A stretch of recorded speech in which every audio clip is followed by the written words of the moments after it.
مع اليوم القدم ومعي قلبي وعدني الانقلاب ولقلبي أنت بعد دينه لك يا سلام وسلاما يا بلادي إنما تحرمها أتقيها بالقرآن والسبيل على مبادرة وزير خارجية الولايات المتحدة ويليام بيلز بوقف إطلاق النار في 25 يونيو عام 2009. أنا مصري بناني من بنى هرم الدهر الذي أعيا الفنا وقفة الأهرام فيما بيننا للظروف الدهر وحدي أنا بإجماعي وجهادي للبلاد لا أميل لا أمل لا ألين يأتي يا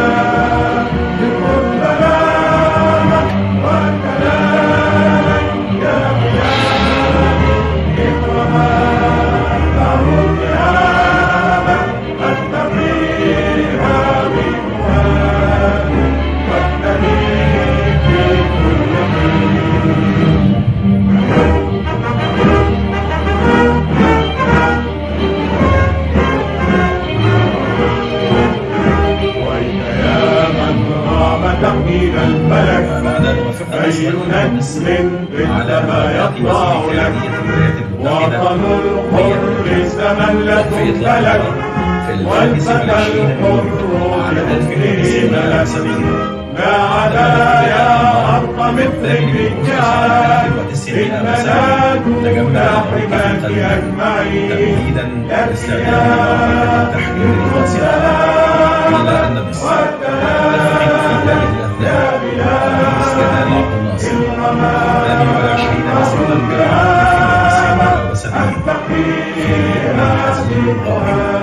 بعد أن استعادت القوات المسلحة قوتها وقدرتها على القتال والصمود والمواجهة،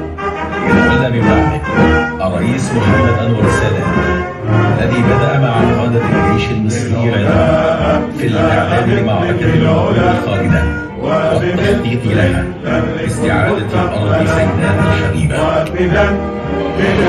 الدنيا فلا تضع الأوطان إلا أولا جانب الأيسر قلبه الفؤاد وبلادي هي لقلب اليمين لك يا ذكر السلام